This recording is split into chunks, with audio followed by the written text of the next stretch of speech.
conseil des méchants. Si tu veux être une personne heureuse, tu ne dois pas marcher, tu ne dois pas vivre, tu ne dois pas te comporter selon le conseil des personnes méchantes. Un homme méchant peut écrire son visage dessus méchant, n'a pas de problème.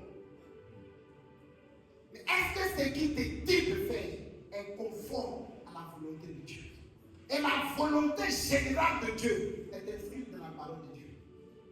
Donc pour savoir si le conseil qu'on te donne est bon ou est mauvais, il faut avoir le discernement. Et le premier discernement que Dieu donne à l'homme, lui donne la conscience. Avant le livre, avant que nos parents aient les saintes écritures, la parole de Dieu, on a une conscience. Partout en Afrique, on sait qu'adultère n'est pas bon. On sait que voler n'est pas bon. Donc avant que les missionnaires arrivent là, dans nos règles, dans nos villages, on dit on ne cherche pas femme de quelqu'un. On dit on ne tue pas. On dit on ne vole pas. Tout ça là, comme ça fait ça. Donc on a tous une conscience. Quelqu'un te parle.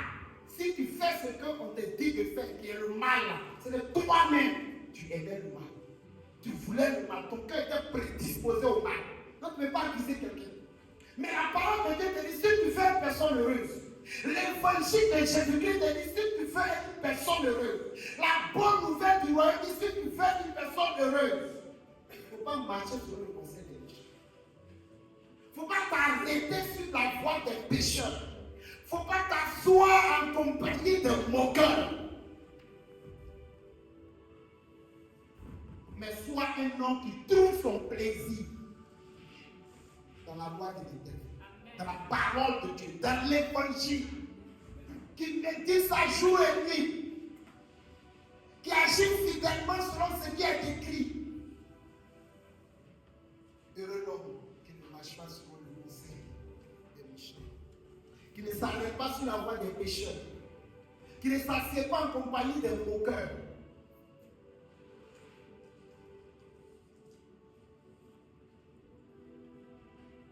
Mais qui trouve son plaisir dans quoi? La loi de l'Éternel. Il est comme un arbre planté près des courants d'eau, qui donne son fruit en sa saison et dont le feuillage ne se flétrit point. Son feuillage, ça ne sèche pas. C'est un arbre toujours vert. Nous, ils ne fait rien par hasard. Le feuillage est toujours vert. Il donne son fruit en sa saison. Il produit toujours. Il donne toujours du fruit. Quand le Seigneur viendra, il trouvera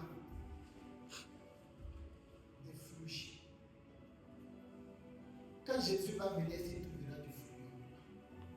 Est-ce que tu seras en train de donner ton fruit en ta saison? Est-ce que tu seras en train d'apporter au royaume de Dieu ce que le Seigneur de gloire, le royaume attend de toi? Notre vie n'évangélise plus. Nous-mêmes, on ne parle plus de Dieu. On a tellement honte. L'apôtre Paul est en train de nous dire ce matin. Le créateur de l'univers est en train de nous dire ce matin. Il ne faut pas avoir honte de l'évangile. Il faut parler de Jésus. Parce que ce qu'il a fait est bon. Sur les réseaux sociaux partout, c'est les mauvaises choses qu'on voit.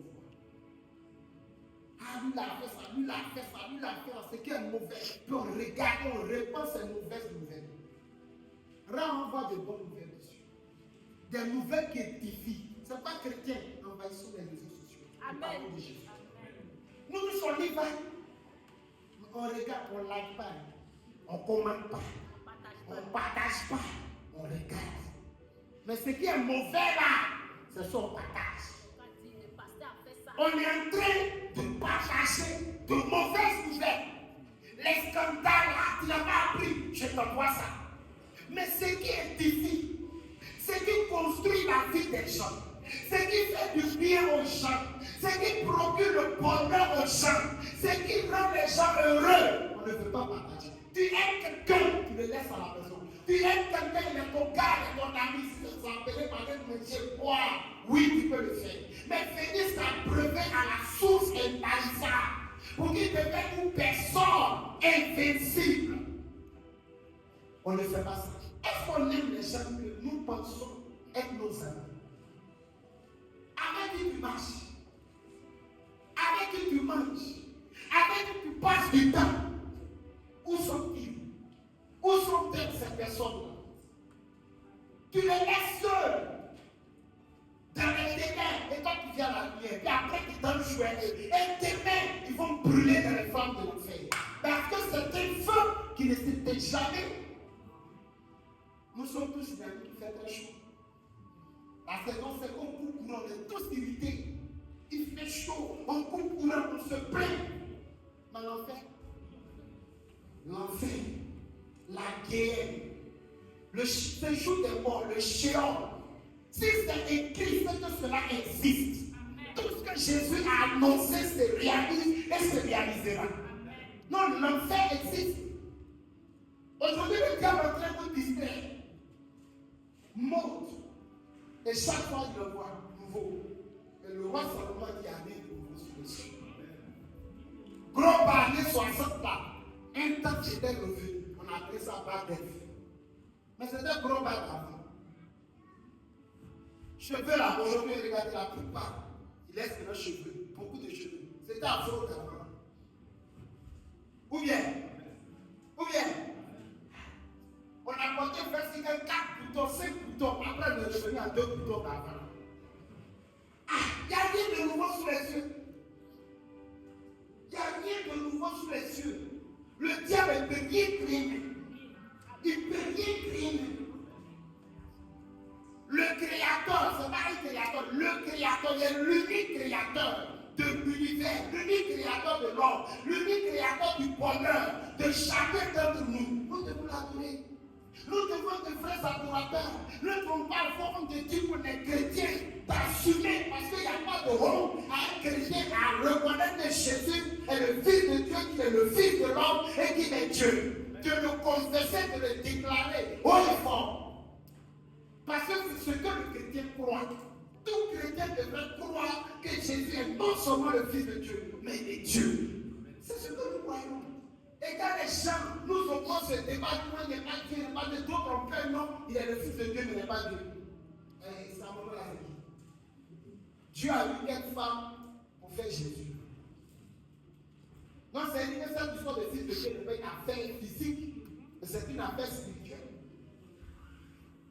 Si on va chercher qui est son gardien, ce Fils de Dieu qui est son gardien,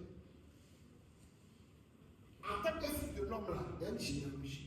En tant que fils de Dieu, sa généalogie c'est quoi? Alors je vais vous donner sa généalogie.